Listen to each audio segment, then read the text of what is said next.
Hello friends, welcome back to our YouTube channel Pharmacy Education. Today's we are discuss about parental doses form जो कि industrial pharmaceutics का unit 4 से है।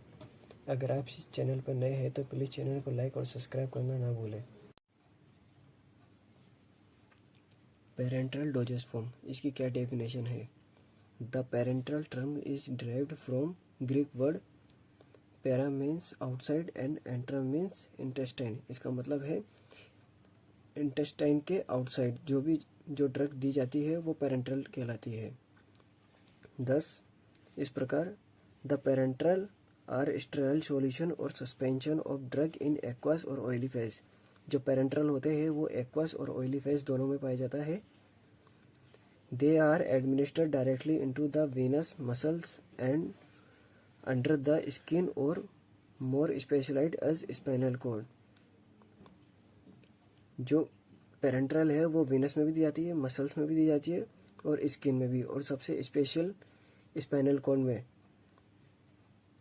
Parental are used for drug and fluid whose delivery does not utilize the alimentary canal for entry into the body tissue।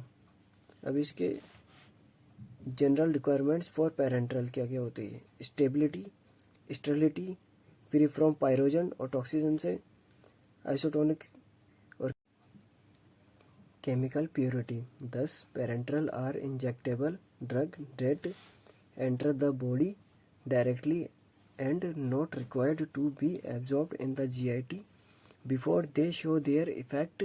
Parenteral route have more rapid onset of action and than other route of administration। मतलब कि जो parenteral होते हैं वो GIT में absorb ना होके directly body में एब्जॉर्ब किए जाते हैं, वो होते हैं एब्जॉर्ब। और जो पेरेंटल की जो है 100% बायोअवेलेबिलिटी होती है, केवल 100% अपना शो इफेक्ट करवाते हैं ये।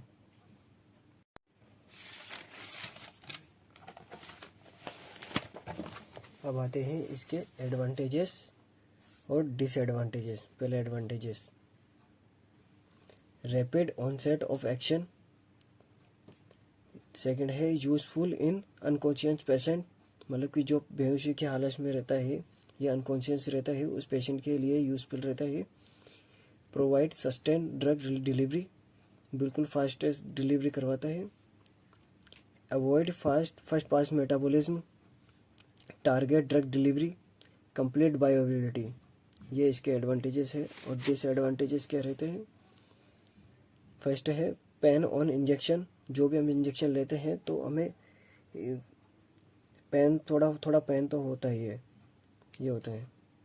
Difficult to reverse the drug action administration. जो भी हम ड्रग इंजेक्ट करते हैं उसको दोबारा रिवर्स नहीं कर सकते हैं। एलर्जिक और एम्फोलाइसिस, जिसका मतलब है एम्फोलाइसिस का मतलब है potentially life threatening allergic reaction होती है जो कि विद इन सेकेंड और मिनट के अंदर एक्सपोज हो जाती है अपनी बॉडी के अंदर। 10% इज रिक्वायर्ड, इसके लिए एक 10% की रिक्वायरमेंट होती है जो कि हर कोई नहीं रहता 10%, इसलिए। Expensive and costly to produce, जो इंजेक्शन होते हैं वो काफ़ी एक्सपेंसिव और महंगे होते हैं काफ़ी। अब आता है रूट ऑफ ड्रग एडमिनिस्ट्रेशन, कि डिफरेंट एंगल से हम अपनी बॉडी में इंजेक्शन को एंटर कर सकते हैं, इंजेक्ट कर सकते हैं। फर्स्ट है इंट्रावीनियस IV, जो कि 25 डिग्री एंगल से वीनस में दिया जाता है, इसका रूट है वीनस, है ना। सेकंड आता है इंट्रामस्कुलर IM, जिसको IM भी बोलते हैं, जो कि है 90 डिग्री एंगल से दी जाती है मसल्स के अंदर।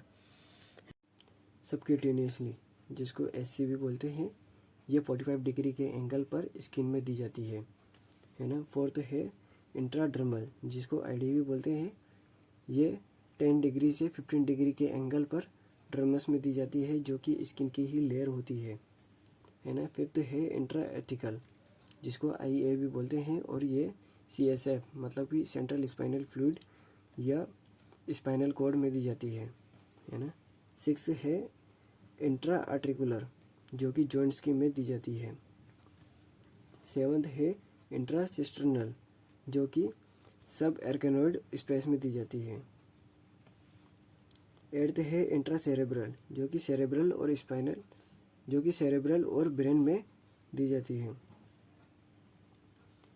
9th है पेरिडुअल, जो कि ड्यूरा मैटर और इनर वर्टेब्रल में इंजेक्ट की जाती है।